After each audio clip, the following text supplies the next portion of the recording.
اختيار سان سكرين مناسب لبشرتك بقت مهمة صعبة قوي، وكل ما تروحي الصيدلية بتلاقي أنواع كتير وتقفي محتارة مش عارفة تجيبي ايه، وبالذات إن أسعارهم دلوقتي بقت فعلا تخض.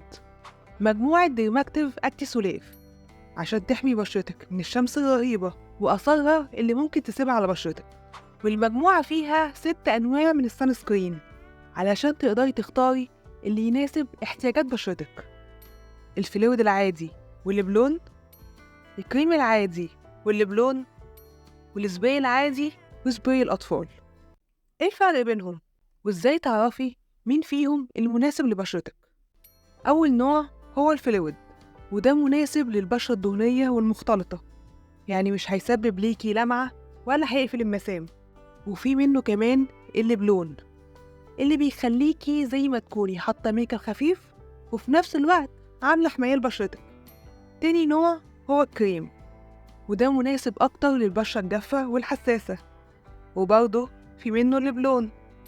تالت نوع هو السبراي، وده في منه نوعين: نوع مناسب للوجه وكمان الجسم، وده مناسب لكل أنواع البشرة لأنه خفيف ومش دهني خالص، والبشرة بتمتصه بسرعة جدا، وهو سهل جدا في الاستخدام، وده اللي بيخليه ممتاز جدا لاستخدام كل العيلة في وقت المصيف.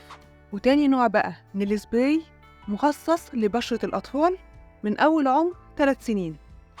بالنسبة بقى لأحجامهم، فالفلويد والكريم العادي أو الملون فكلهم نفس الحجم 50 مللي، أما السبراي العادي أو حتى الأطفال فحجمهم 125 مللي. المجموعة فعلا بتدي حماية عالية جدا لبشرتك من الشمس، بس طبعا مفيش أي منتج من غير عيوب. فبالنسبة للفلويد فعيبه إنه بياخد وقت طويل شوية لحد ما ينشف على البشرة، أما الكريم فعيبه إنه ممكن يكون تقيل شوية على البشرة وبيسيب طبقة بيضة.